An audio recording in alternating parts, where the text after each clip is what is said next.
Hello everyone, study with us में आपका एक बार फिर से स्वागत है। और आज हम डिस्कस करने वाले हैं सुपर इम्पॉर्टेंट क्वेश्चंस जो कि काफ़ी इंपॉर्टेंट है आपके नेट के एग्ज़ाम्स के लिए। नेट के पेपर 1 से रिलेटेड जो इम्पॉर्टेंट क्वेश्चंस हैं वो इस वीडियो में जो है आपको कराए जा रहे हैं।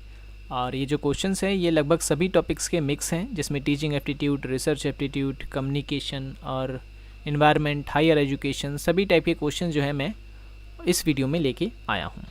इस तरह की ये 18वीं वीडियो है, ठीक है। 17 वीडियो जो है ऑलरेडी मैंने अपलोड कर दी है। अगर वो वाली वीडियोस आपने नहीं देखी है तो आप उसे देख सकते हैं, ठीक है। क्योंकि ये रिवीजन वीडियो है तो इसमें मैं सिर्फ और सिर्फ इम्पॉर्टेंट जो क्वेश्चंस है वही करवा रहा हूँ, ठीक है। और इनमें कई ऐसे क्वेश्चंस हैं जो कि पहले भी एग्ज़ाम में पूछे गए हैं, तो वो क्वेश्चन भी जो है मैंने इसमें इंक्लूड कर रखे हैं। और अगर आप तैयारी कर रहे हैं एनटीए नेट पेपर 1 की सिलेबस वाइज, तो सिलेबस वाइज भी जो है आपको हमारे चैनल पर वीडियोस मिल जाएंगी। एनटीए नेट पेपर 1 के नाम से हमारी अलग से प्लेलिस्ट बनी हुई है, जहाँ पर हर एक टॉपिक पर वीडियोस आपको वहाँ पर मिलेगी। लिंक डिस्क्रिप्शन में दे दी है, ऊपर आई बटन पे क्लिक करके भी आप जो है हमारी सभी वीडियोस को देख सकते हैं, ठीक है, टॉपिक वाइज। तो चलिए शुरू करते हैं। पहला जो आज का सवाल है वो ये है कि इंद्रियों के प्रशिक्षण की संकल्पना किसके द्वारा दी गई है, ठीक है। इंद्रियों के प्रशिक्षण की संकल्पना किसके द्वारा दी गई है? तो इसका जो सही आंसर है, देखिए इसमें दो जो विचारक हैं उनका नाम पहले आता है। जैसे पहले हैं मॉन्टेसरी और फ्रोएबल है ये, ठीक है। फ्रोटेबल नहीं, फ्रोएबल। तो सही आंसर हो गया ऑप्शन नंबर सी। ए और बी जो है दोनों ही सही हैं, ठीक है। ए और बी, मॉन्टेसरी और फ्रोएबल के द्वारा जो है इंद्रियों के प्रशिक्षण की बात की गई थी।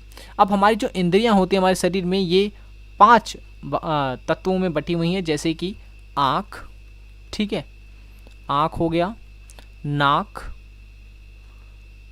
कान, जीभ या जीभा और त्वचा। ये 5 इंद्रियां मानी जाती है मानव में, ठीक है। तो ये आपको याद रखनी है। नेक्स्ट क्वेश्चन है, व्यष्टि अध्ययन का प्रयोग मुख्यतः कहाँ किया जाता है, ठीक है। क्वेश्चन अगर मैं फिर से पढ़ देता हूँ, व्यष्टि अध्ययन का प्रयोग मुख्यतः कहाँ किया जाता है।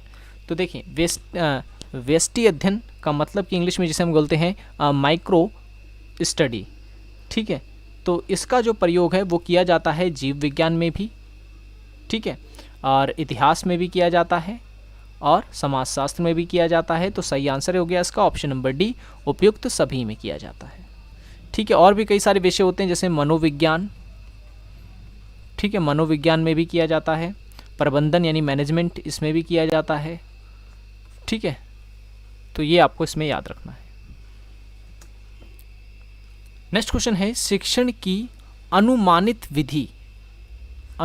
विधि का प्रतिपादन किसके द्वारा किया गया था, ठीक है। अनुमानित विधि जिसे इंग्लिश में हम बोलते हैं अप्रोक्सीमेट मेथड, ठीक है, किसके द्वारा इसका प्रतिपादन किया गया था? तो इसका सही जो आंसर है वो है professor Armstrong, option number B, ठीक है। प्रोफेसर आर्मस्ट्रॉन्ग ने जो है अनुमानित विधि का प्रतिपादन किया था, ठीक है। इस विधि में होता क्या है?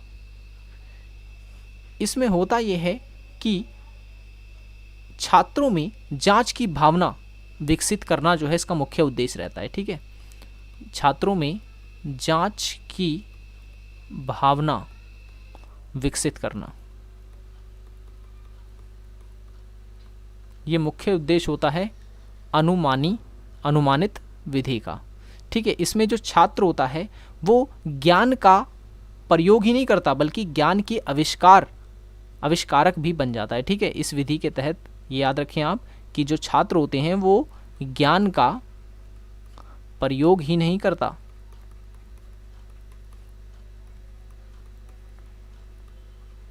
बल्कि ज्ञान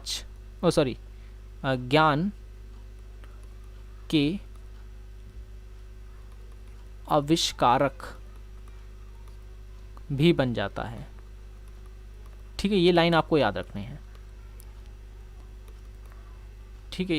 ऐसे एक क्वेश्चन पूछा गया था नेट के एग्ज़ाम में इसी से रिलेटेड, तो ये लाइन आप याद रखें, ये एग्ज़ाम में पूछी जा सकती है। अनुमानित विधि के तहत जो छात्र होता है वो क्या करता है, वो सिर्फ ज्ञान का ही प्रयोग नहीं करता बल्कि वो ज्ञान के आविष्कारक भी बन जाता है। ठीक है, तो इस विधि का प्रतिपादन किसने किया था, तो प्रोफेसर आर्मस्ट्रॉन्ग ने किया था। नेक्स्ट क्वेश्चन है, निम्नलिखित में से शिक्षण के लिए प्रारंभिक अवस्था में विफलता का मुख्य कारण किस क्षेत्र से संबंधित है।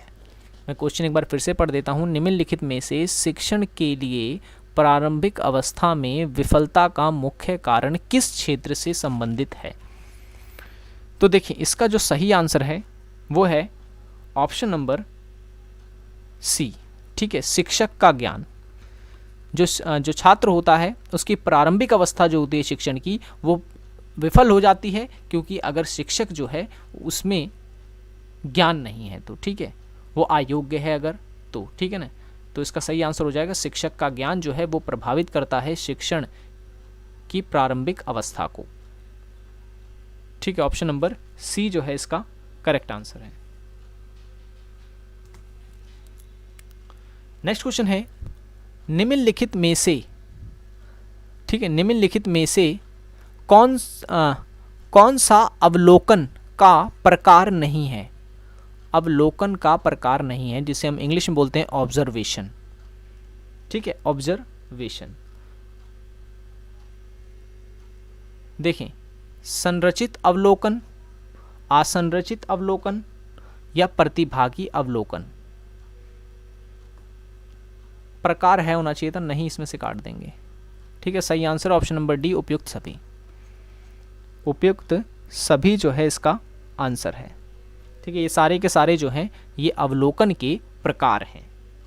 ठीक है, अच्छा, अवलोकन का मतलब क्या होता है? इसका मुख्य उद्देश्य जो होता है वो ये होता है कि इस विधि का जो प्रयोग है वो व्यवहारिक विज्ञान में किया जाता है। ये चीज़ आप याद रखना। ठीक है, इसका प्रयोग व्यवहारिक विज्ञान में किया जाता है। ठीक है, सिद्धांत निर्माण में नहीं, व्यवहारिक विज्ञान के निर्माण में जो है इसका प्रयोग किया जाता है। इसमें होता यह है कि प्रतिवादियों के साक्षात्कार के बिना जांचकर्ता के स्वयं के अवलोकन के माध्यम से जानकारी प्राप्त कर लेता है। आप समझे? अब मैं एग्जाम्पल से आपको समझाता हूँ। देखें, एक होता है कि आप किसी से इंटरव्यू लेकर के किसी के बारे में जानें। ठीक है, एक ये तरीका होता है अवलोकन का, और एक दूसरा होता है, अवलोकन कह रहा हूँ उसे मैं, एक तरीका होता है आंकड़े या फिर किसी भी विषय के बारे में ज्ञान प्राप्त करने का। ठीक है, आप किसी से प्रत्यक्ष रूप से पूछें, इंटरव्यू से या फिर किसी भी तरीके से। और एक होता है कि आप अपने मन में ही सामने वाले व्यक्ति के बारे में सोच लें। ठीक है, उसे बिना बुलाए, बिना उसका इंटरव्यू लिए, तो इसे हम कहते हैं अवलोकन।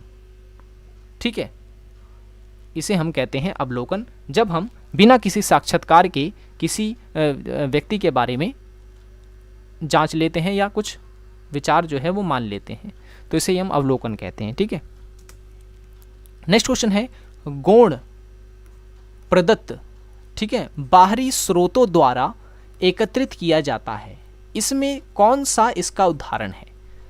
ठीक है, तो यहाँ पर बात की जा रही है डेटा की। ठीक है, तो किसकी? सेकेंडरी की। ठीक है, सेकेंडरी सप्लाई जिसके बारे में हम बात कर रहे हैं।